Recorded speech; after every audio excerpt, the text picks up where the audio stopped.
Market లో invest చేసి మీ డబ్బులు డబుల్ చేసుకోవాలనుకుంటున్నారా? సుందరరామిరెడ్డి గారి లైవ్ సెమినార్ కి అటెండ్ అవ్వండి. దేవి దుర్గమ్మ, శ్రీదేవి దుర్గమ్మ, దేవి దుర్గమ్మ, శ్రీదేవి దుర్గమ్మ. నమస్కారం అమ్మా. నమస్తే తల్లి.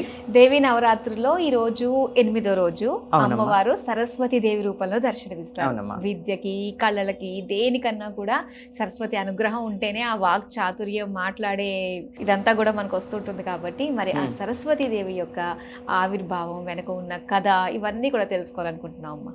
ఓం శ్రీ గురుభ్యో నమః. ఓం శ్రీ మహాగణాధిపతయే నమః. శ్రీమాత్రే నమః. ఓం ప్రణో దేవీ సరస్వతి వాజేభిర్వాజినీవతి ధీనామవిత్రియవతు.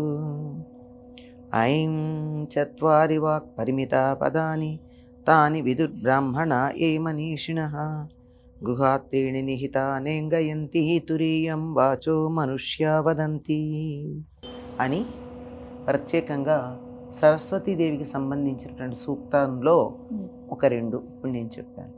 సరస్వతి సూక్తమే ఉంది వేదంలో. అటువంటి ఆ సరస్వతి శుంభులని సంహరించటానికి అవతరించింది.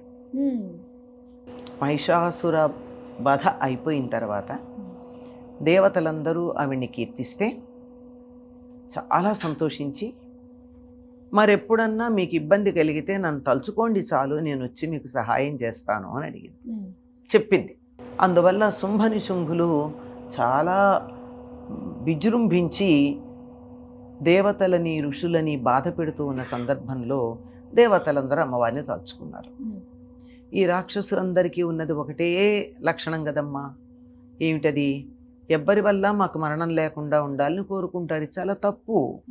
మరణం లేకుండా ఉంటే సహజంగా సృష్టి ఎలా కొనసాగుతుంది? ప్రకృతికి విరుద్ధం కాదది.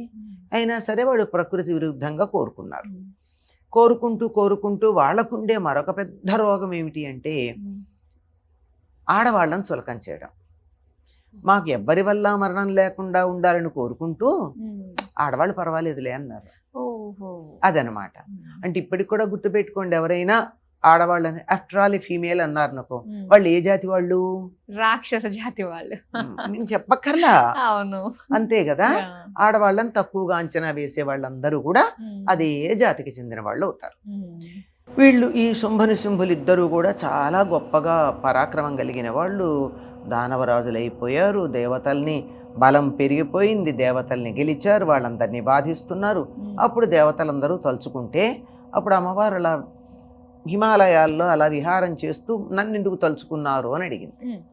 అని అడిగేటప్పటికీ వీళ్ళేదో చెప్పే లోపలే ఆవిడ శరీరం నుండి ఒక రూపం బయటకు వచ్చింది. నల్లని రూపం. దేవతలకు వెళ్ళగా వీటి మిగిలిగా తెల్లని రూపం కనపడింది. సరే విషయం చెప్పాక సరేలేమన్నారు వాళ్ళు. అమ్మవారు సరేనంది. అని మీరు వెళ్ళండి, నేను చూసుకుంటానంది అని అక్కడ అలా చాలా మరింత వయ్యారంగా, మరింత అందంగా హొయలు వగలు పోతూ తిరిగింది.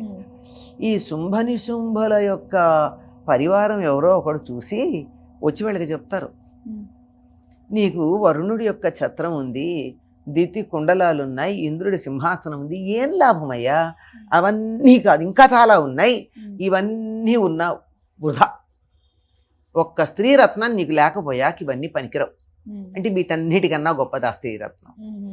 ఆవిడ హిమాలయాల్లో తిరుగుతోంది, తెచ్చుకో అని చెప్పారు. ఈయన సుగ్రీవుడు అనేటటువంటి మంత్రిని పంపించాడు. అంటే మంచి కంఠం గలవాడు వాడు. వెళ్ళి చాలా మర్యాదగా మాట్లాడాడు. అమ్మా, నువ్వెవరు? ఒక్కదానివి ఉన్నావు, లే తిరుగుతూ ఉన్నావు. మా రాజుగారు చాలా గొప్పవాడు, ఇట్లాంటివాడు అట్లాంటివాడు. నువ్వు కానీ ఆయన అంగీకరించావనుకో అద్భుతంగా సింహాసనం మీద కూర్చొని 3 లోకాలు పరిపాలించవచ్చు అన్నాడు. నేను విన్నానయ్యా ఆయన గొప్పవాడని, కానీ చేసింది ఏమిటంటే ఒక చిన్న పొరపాటు చేశాను. నేను నా చెలికత్తెలతో పందెం కట్టాను, యుద్ధంలో ఎవరైనా నన్ను ఓడిస్తే వాడిని పెళ్లి చేసుకుంటానని. ఏముంది, నేను ఆఫ్టర్ ఆల్ ఫీమేల్ కదా, మీ రాజుగారిని రమ్మను, నాతో యుద్ధం చేసి గెలవమను. నేను ఎందుకు వెళ్ళాలనుకున్నాడు. అనుకుని ఎవరెవరినో పంపించాడు. పంపించిన వాళ్ళందరూ సంహరించబడ్డారు. ఈయన బయలుదేరుతూ ఉంటే నిశుంభుడు అంటాడు, అన్నా నువ్వెందుకు ఎడతావు, నేను ఎడతానులే అన్నాడు. వాడు చనిపోయాడు. వాడు చనిపోయిన తర్వాత కూడా వీడికి బుద్ధి రాలే, మళ్ళీ తను వెళ్ళాడు. వెడితే వాడితో యుద్ధం చేసి సంహరించింది. ఇది కథ. సరస్వతి యొక్క అవతారం. సరస్వతి అంటే ప్రవహించే లక్షణం కలిగింది అని అర్థం.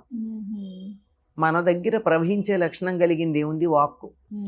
వాగ్ రూపంలో మనందరి దగ్గర ఉంటుంది. ఈ అమ్మవారిని గనక మనం ఆరాధించినట్టయితే ఆ సరస్వతి అంటే వాక్కు మనకి మరింతగా చక్కగా స్వచ్ఛంగా కావలసినట్టుగా మనకి లభ్యమవుతుంది. కనుక సరస్వతీదేవిని ఆరాధించినటువంటి వారికి విద్యలన్నీ వస్తాయి. చదువుల తల్లి అని పేరు ఆవిడికి. చదువులమ్మ, అన్ని విద్యలకి ఆది అయినటువంటిది. అటువంటి తల్లి అని చెప్పి ఆ తల్లిని మనం ప్రార్థించడం జరిగింది. ఈవిడ ఆవిర్భవించినటువంటి సమయం మూలా నక్షత్రం ఉంది. సాధారణంగా సప్తమి కూడా తిథి ఉంటుందా, తరచుగా సప్తమి కావచ్చు, కొంచెం అటు ఇటుగా కూడా తిథులున్న మూలా నక్షత్రం. ఈ రోజున సరస్వతీదేవి యొక్క అవతారం వచ్చినటువంటి రోజుగా చెప్తారు. ఇక్కడి నుంచి త్రిపురాత్రయం అనేటటువంటి దాంట్లో 3వ భాగంగా చెప్తారు. అంటే నవరాత్రులు 9 రోజులు వచ్చే సందర్భంలో 3 3 9, చివరి 3 సరస్వతి అవతారానికి సంబంధించినవిగా చెప్తారు. ఈరోజు సరస్వతి ఉంటుంది, ఆ తరువాత రోజు దుర్గ ఉంటుంది, ఆ తరువాత రోజు మహిషాసురమర్దని ఉంటుంది. ఈ త్రిపురాత్రయంలో మిగిలినటువంటి 3 రోజులకి ప్రారంభం ఇది ఇక్కడ మొదలవుతోంది. సాధారణంగా 9 రోజులు దీక్ష వహించే వాళ్ళు వహిస్తారు. ఏ కారణంగాన వీలు కాకపోతే తర్వాత 3 రోజులు అయిపోయాక 6 రోజుల దీక్ష 7వ రోజుతో పూర్తవుతుంది. అది కుదరకపోతే కనీసం ఈ 3 రోజులైనా దీక్ష వహించి అమ్మవారి పూజలు చేసుకునే వాళ్ళకి ఇది మొదలు. ప్రవాహశీలంగా అందరిలోనూ ఉండి ఇక్కడి నుంచి అక్కడికి ప్రవహించి వస్తోంది. నేను మాట్లాడుతున్నాను, ఆ మాట నీ దగ్గరికి ఎలా వస్తుంది? గాలిలో ఇలా అలల రూపంలో ప్రవహించి వస్తోంది. అలా వచ్చేటటువంటిది ఈవిడికి హంస వాహనంగా ఉంటుంది అని చెప్తారు. అలానే శ్వేతవర్ణం సరస్వతికి సూచిస్తూ ఉంటారు. ఇది ఏ రకంగా అమ్మా? జ్ఞానం ఎప్పుడు తెల్లగా ఉంటుంది గనక ఈవిడ తెల్లగా ఉన్నట్టుగా మనకి చెప్పబడింది. కానీ నీలా సరస్వతి ఉంది, ఎర్రని సరస్వతి ఉంది, 7 రకాలైనటువంటి సరస్వతి రూపాలు మనకు కనపడుతూ ఉంటాయి. అందులో ఇన్ని రకాలు ఉంటాయి అన్నమాట. అందులో ఎక్కువగా తెల్లగా ఉంటుంది. అంటే జ్ఞానం ఎప్పుడు తెల్లగా ఉంటుంది, స్వచ్ఛంగా ఉంటుంది అనేటటువంటి ఉద్దేశంతో మనకి ఆవిడ తెల్లగా ఉంటుందని చెప్పడం ఉంది. పైగా లోకంలో కూడా మనకి గంగా యమునలు సరస్వతి అన్న వాటిల్లో సరస్వతి తెల్లగా స్వచ్ఛంగా ఉంటుంది అని కూడా మనకి అనేక విధాలుగా చెప్పడం ఉంది. ఈవిడ తెల్లనైనటువంటి హంసని ఉంటుంది, తెల్లని వస్త్రాలు ధరిస్తుంది. ఈవిడికి తెలుపు చాలా ఇష్టమైనటువంటిదిగా కూడా చెప్తూ ఉంటారు. ఈవిడిలా ఆవిర్భవించడంతో పాటుగా మనకి దేవీ భాగవతంలో ఉన్న ప్రకృతి ఖండంలో మొట్టమొదట ఆవిర్భవించిన 5 శక్తుల్లోనూ సరస్వతి శక్తి కూడా ఒకటి. అక్కడ ఆవిడ పూర్తిగా తెల్లగా ఉంటుంది. ఓకే, చాలా సంతోషం అమ్మా. సరస్వతీదేవి యొక్క ఆవిర్భావం గురించి, ప్రవాహము, సో ఏదన్నా కూడా వాక్కు ద్వారానే ఒకరి నుంచి ఒకరికి వెళ్తుంది. అలాంటి ప్రతి ఒక్కరికి కూడా వాక్కు శుద్ధిగా స్వచ్ఛంగా ఉన్నట్లయితే ఎక్కడ గొడవలు లేకుండా చక్కగా అందరూ సంతోషంగా ఉంటారు. చాలా చక్కటి విషయాలు మాకు తెలియజేసినందుకు ధన్యవాదాలు. నమస్తే అమ్మా. సర్వమంగళ మాంగళ్యే శివే సర్వార్థ సాధికే శరణ్యే త్ర్యంబకే గౌరీ నారాయణి నమోస్తుతే. స్వస్తి.